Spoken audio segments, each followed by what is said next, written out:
Hello, everybody. It's me again. I figured I would address the people in this country calling for political violence. Um, there, I go on Facebook all the time and I see memes from both sides of people making jokes about a future civil war. Like, basically talking about, basically saying why it will be easy and all that stuff. And if you're making jokes about this, you clearly don't know what you're talking about. It will not be easy. It will not be fun. It will not be short. It will be long, nasty, and brutal and difficult. Um, you see, all of this shit that you keep talking about, like how it will be easy, it's rather childish to think that you're going to get to go around hurting people and they're not going to hurt you, you know? It's just if you're going to live by the sword, you might very well die by it. You could die by it even if you don't live by it. But if life is like a wheel and what goes around comes around, you know. You see, the thing is that you're not taking into account is that you know there are other people out there who are waiting on the opposite side to take care of you as well, just like you're planning to take care of them. And see, in the first Civil War, one side had all the cards, or at least most of them, and that side was the Union. The Confederacy achieved a military miracle by lasting to 1865. That being said, is one side does not hold all the cards anymore. You know, the blue team, which is the left, so to speak, in the cities, they control the technol. They have the technological edge. They have control of the seas. They also will be able to get the majority of foreign support. And it's really quite crazy when you think about who will be supporting the right and who will be supporting the left. And they also have a larger population. Also, now for the red team, they've got the raw materials, they've got the strategic depth, and they also have a lot of other things, like they have more experienced guys that have been in the military and guys that know how to shoot and things like that. And that's not as big an advantage as they would like to think, but it is an advantage. Um, it's just, it would be a very, very big mess, to say the least. And, I mean, this war, there haven't been very many full scale wars fought on this continent. Yeah, there's been the American Revolution, the French and Indian War, of course, before that, the War of 1812, the Mexican American War, and finally the American Civil War. And yeah, these wars could get quite nasty and brutal at times, but the reality is that it was a quote unquote gentlemanly thing. And what happened is happened then will be child's play compared to what will happen in a second American Civil War. Because, I mean, we're talking about, genocide and all that stuff. I mean, people will just be dragged out of their homes, conscripted, raped, robbed, or even shot outright, hung or tortured and all that stuff. And there are a lot of unsavory elements in this country who just want to cause problems. There's a whole bunch of secessionist movements and all that jazz who just want to create their own crazy form of government. Some of them just want to do nothing but cause mayhem. I mean, think about how many Ted Bundys, Dean Corals, John Wayne Gacy's, Jeffrey Dahmer's, or Gary Ridgway's could just go to town on in this place, and get away with a whole bunch of sick, twisted, fucked up shit. And it's just and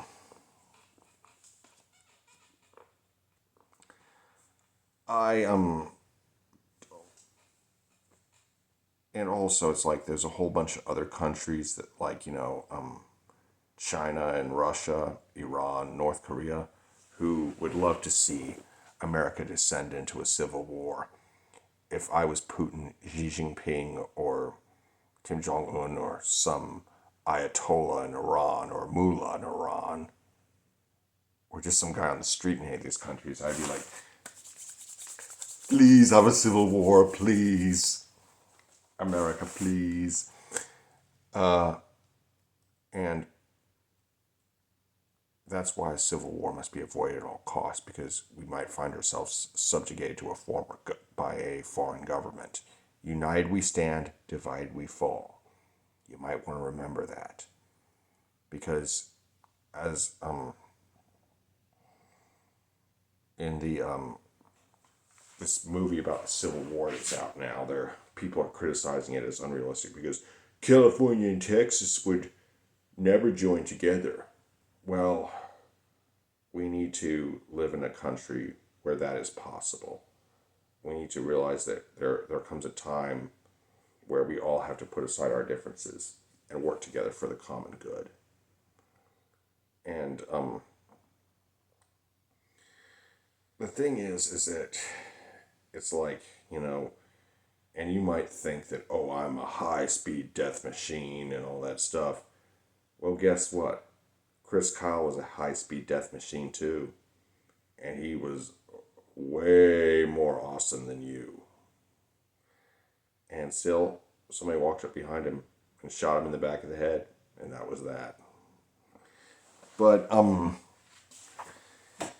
you see, the thing is you're probably not as tactically proficient or as safe as you think you are.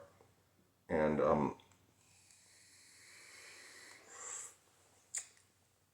lot of you think that, oh, the military on the left think, oh, the military will just crush these red hat wearing, golden sneaker wearing, toothless hillbillies.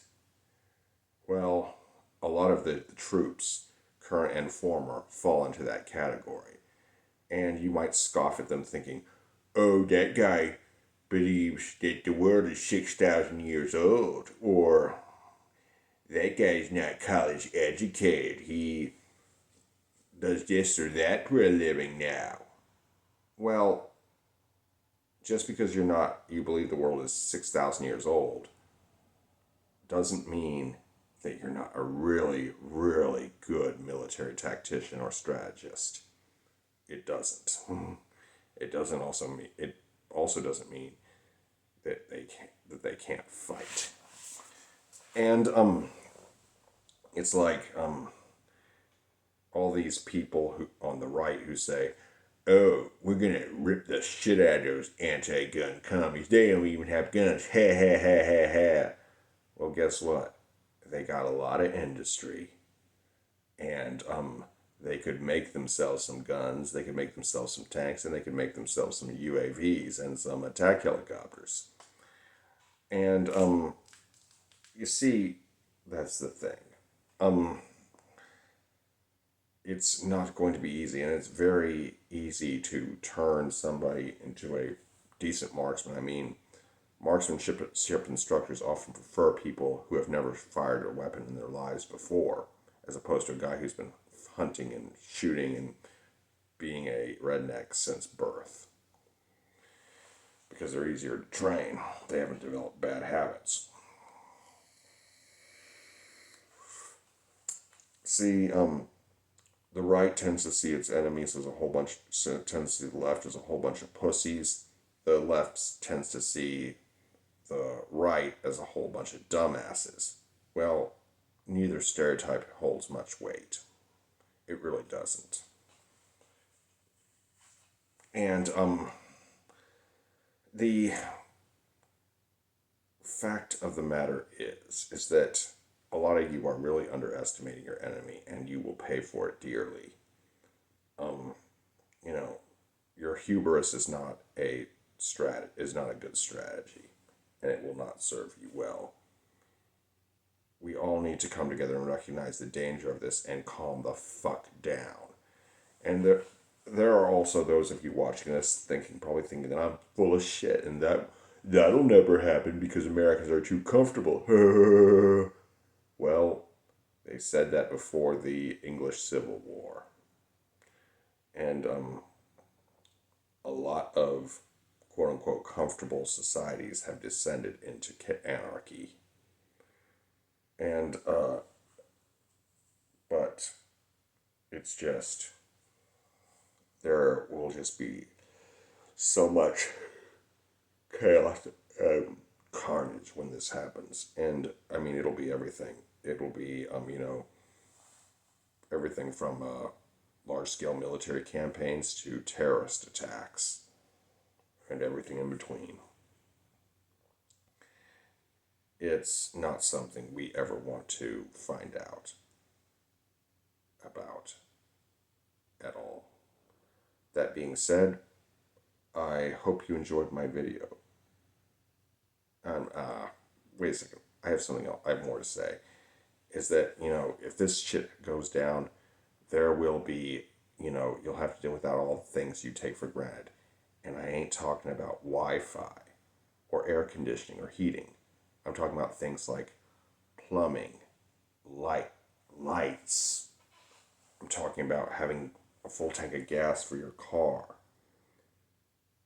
I'm talking about all these things and food.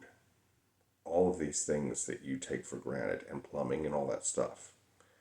All these things that you take for granted and don't really think about. Running water. It's gonna go. Well, at least some, if not all, some of these things will go, and all of these things might go,